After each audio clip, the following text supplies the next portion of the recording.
नमस्कार, मैं अशोक कुमार पांडे और स्वागत है आपका। बाकी खबरों की तरफ बढ़ूं उससे पहले आपको एक वीडियो दिखाता हूं। यह वीडियो इराक से आया है। असल में तेहरान इंटरनेशनल हवाई अड्डे से कई सारी फ्लाइट्स फिर से शुरू हुई हैं और इन्हीं में से एक फ्लाइट तेहरान से गई इराक बगदाद में। और बगदाद में जब यह फ्लाइट उतरी तो लोगों का किस तरह से स्वागत किया गया वो इस वीडियो में दिखाई दे रहा है। दरअसल इस पूरी जंग के दौरान ईरान और इराक के बीच में एक नए तरह का रिश्ता बना है। इराक को आजाद कराने का काम किया है ईरान ने। आज की डेट में इराक से अमेरिका की ज्यादातर सेना जा चुकी है, नाटो पूरी तरह से जा चुकी है और शायद इसीलिए इराकियों ने इस तरह से खुशी का इजहार किया ईरान से जो लोग आए हुए हैं उनका स्वागत करके। अब चलते हैं खास खबर की तरफ। खास खबर ब्रिक्स के मुताल्लिक है। आप जानते हैं कि भारत इस समय ब्रिक्स का प्रेसिडेंट है और आप ये भी जानते हैं कि ईरान पर जब अटैक हुआ तो ब्रिक्स की तरफ से वैसा बयान नहीं आया जिसकी उम्मीद की जा रही थी। उम्मीद ये थी कि ईरान पर जो अटैक हुआ है उसको लेकर इजराइल और अमेरिका की मजम्मत करते हुए एक बयान, कड़ा बयान ब्रिक्स की तरफ से आएगा, लेकिन इस तरह का कोई बयान नहीं आया। कहा यह गया कि चूंकि भारत लीडर है ब्रिक्स का, इसलिए इस तरह का बयान नहीं आ पाया। भारत इस तरह का बयान जारी करने के पक्ष में नहीं था। अब जो यह खबर आई है वो इजराइल और गजा को लेकर है। अभी नई दिल्ली में 11 ब्रिक्स के 11 मेंबर कंट्रीज का एक अधिवेशन हुआ, मीटिंग हुई।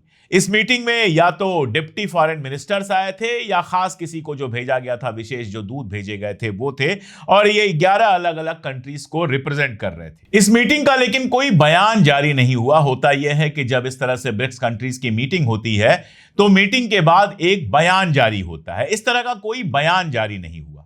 द हिंदू ये रिपोर्ट कर रहा है कि बयान इसलिए जारी नहीं हुआ क्योंकि भारत के जो रिप्रेजेंटेटिव थे, और भारत मैं बार बार कह रहा हूं प्रेसिडेंट है ब्रिक्स का, तो उसके जो रिप्रेजेंटेटिव थे वो बयान को हल्का करने की बात कर रहे थे, इजराइल की मजम्मत बहुत हल्के शब्दों में करने की बात कर रहे थे। यानी पूरे बयान को नरम करने की, माइल्ड करने की कोशिश हो रही थी, जिसका बाकी जो 10 मुल्क थे उन्होंने जबरदस्त विरोध किया।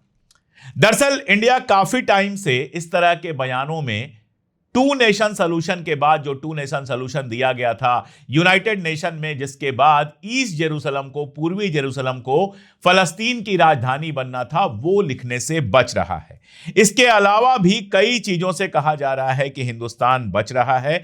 जैसे वेस्ट बैंक और लेबनान में जो इजराइल की कार्रवाइयां हैं उसकी मजम्मत करते समय इजराइल का इस्तेमाल करने की जगह कब्जा करने वाली ताकत जैसे इनडायरेक्ट शब्दों के इस्तेमाल करने की बात की जा रही है। गजा और लेबनान पर बमबारी जो हो रही है उसकी आलोचना को भी थोड़ा माइल्ड करने की कोशिश की जा रही है। यानी आप कह सकते हैं इजराइल को शील्ड करने की कोशिश की गई, जिसका बाकी मुल्कों ने काफी जमकर विरोध किया। देखिए, यह बात बहुत कायदे से समझनी चाहिए कि भारत ट्रेडिशनल तरीके से फलस्तीन का समर्थक रहा है।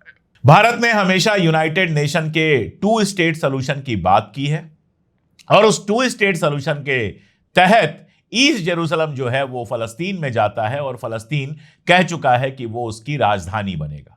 तो ये बात अक्सर बयानों में कही जाती है, लेकिन इस बार द हिंदू ये बता रहा है कि बातचीत में ये वाला मामला शामिल करने से भारत ने इनकार कर दिया।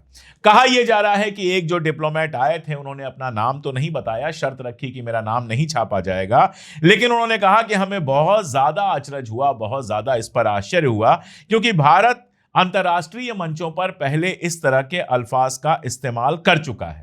एक दूसरे डिप्लोमेट बताते हैं कि जनवरी 2026 में दिल्ली में जब भारत अरब लीग का शिखर सम्मेलन हुआ था उस समय भी इस तरह के बदलाव किए गए थे और बयान को काफी माइल्ड किया गया था। बड़ी बात यह है कि 11 में से 10 मुल्कों ने इस बात की मुखालफत की और इसी वजह से कोई भी प्रस्ताव सामने नहीं आ पाया। जैसा मैंने कहा कि होना यह चाहिए था कि इसके बाद एक लेटर आता, एक प्रस्ताव जारी होता कि हमने ये बात की, हम इस बात पर सहमत हुए, लेकिन कोई प्रस्ताव नहीं आया। इसका मतलब कोई सहमति नहीं बनी और हमारे लिए चिंता की बात यह है कि 11 मुल्कों में हिंदुस्तान अकेला पड़ गया, बाकी 10 मुल्क एक साथ खड़े हुए और हिंदुस्तान अकेला पड़ा। यह अपने आप में आप कह सकते हैं कि डिप्लोमेसी का एक बड़ा फेल्योर है।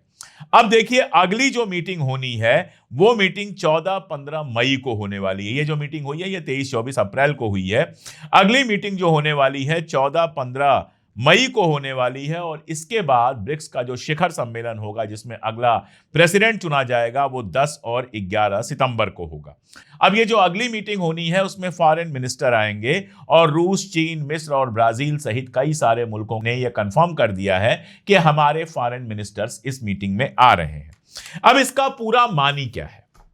दरअसल आप जानते हैं ईरान वार के ठीक पहले नरेंद्र मोदी जी इजराइल गए थे और इजराइल में भी उन्होंने जो भाषण दिया उसमें गजा का कहीं नाम नहीं लिया, फलस्तीन का कहीं जिक्र नहीं किया और कहा कि हम पूरी तरह से इजराइल के साथ खड़े हैं।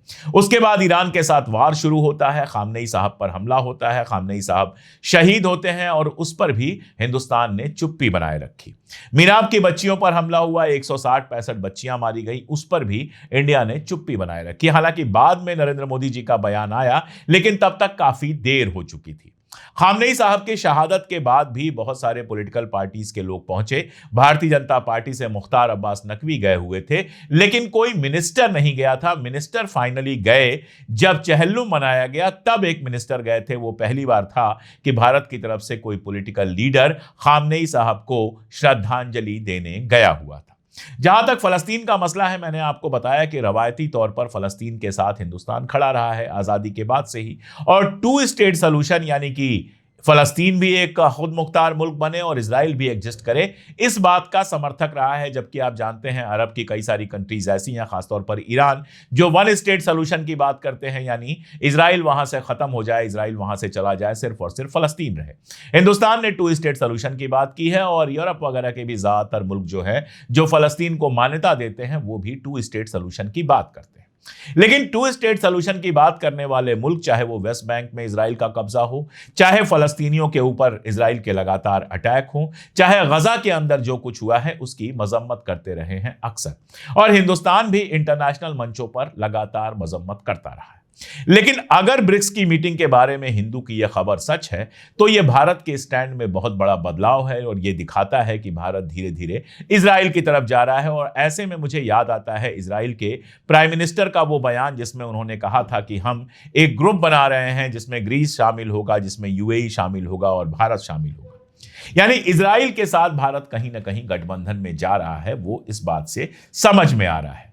अब देखिए ब्रिक्स जो बना है, ब्राजील, रशिया, इंडिया, चाइना, ये जो ब्रिक्स बना था ये बेसिकली थर्ड वर्ल्ड कंट्रीज का एक आप कह सकते हैं ग्रुप था जो यूएस हेजीमनी इस तरह की चीजों की मुखालफत करता था। लेकिन इधर पिछले कई दिनों से देखा गया है और कई लोगों ने यह बात कही है कि हिंदुस्तान, इंडिया जो है वो ब्रिक्स के अंदर कमजोर कड़ी बन रहा है, जिसकी वजह से ब्रिक्स बहुत सारे मसलों पर वैसा स्टैंड नहीं ले पा रहा है जैसा स्टैंड वो पहले लिया करता था। भारत की भी शिकायतें हैं। जब ऑपरेशन सिंदूर हुआ, पाकिस्तान ने भारत के ऊपर हमला किया, उस समय भी चाइना, रशिया वगैरह ने भारत के साथ उस तरह से स्टैंड नहीं लिया जिस तरह से स्टैंड भारत को लेने की उम्मीद रही होगी। इन लोगों ने पाकिस्तान की सीधी मजम्मत करने की जगह जंग खत्म करने और इस तरह की बातें की। ये भारत की भी अपनी नाराजगी हो सकती है। लेकिन कुल मिलाजुलाकर मामला यह बन रहा है कि इन वजहों से कहीं ना कहीं हम अकेले पड़ते जा रहे हैं। क्वाड बना था, अब क्वाड का कोई खास मतलब रह नहीं गया। क्वाड की आखिरी मीटिंग में क्या हुआ है किसी को पता नहीं और क्वाड का कोई खास मान ही नहीं रह गया। सार्क खत्म हो गया जिसमें इंडिया था, पाकिस्तान था, श्रीलंका था, बांग्लादेश, भूटान और बाकी जो इधर की कंट्रीज है, नेपाल था, उसमें यह सार्क पूरी तरह से खत्म हो गया। सार्क की आखिरी मीटिंग कब हुई है किसी को याद नहीं है। तो सार्क खत्म हो गया, क्वाड का कोई खास मतलब नहीं है। और अगर ब्रिक्स के अंदर भी हम लगातार अकेले पड़ते जाएंगे तो जो हमारा एक सपना था या जो हमारा एक एम था लीडर बनने का, साउथ का लीडर बनने का, वो धीरे धीरे बिखरता चला जा रहा है क्योंकि चाइना का असर बहुत ज्यादा पड़ रहा है और हम लगातार अकेले पड़ते जा रहे हैं। अड़ोस पड़ोस के हमारे देश भी चाइना के करीब ज्यादा जा रहे हैं।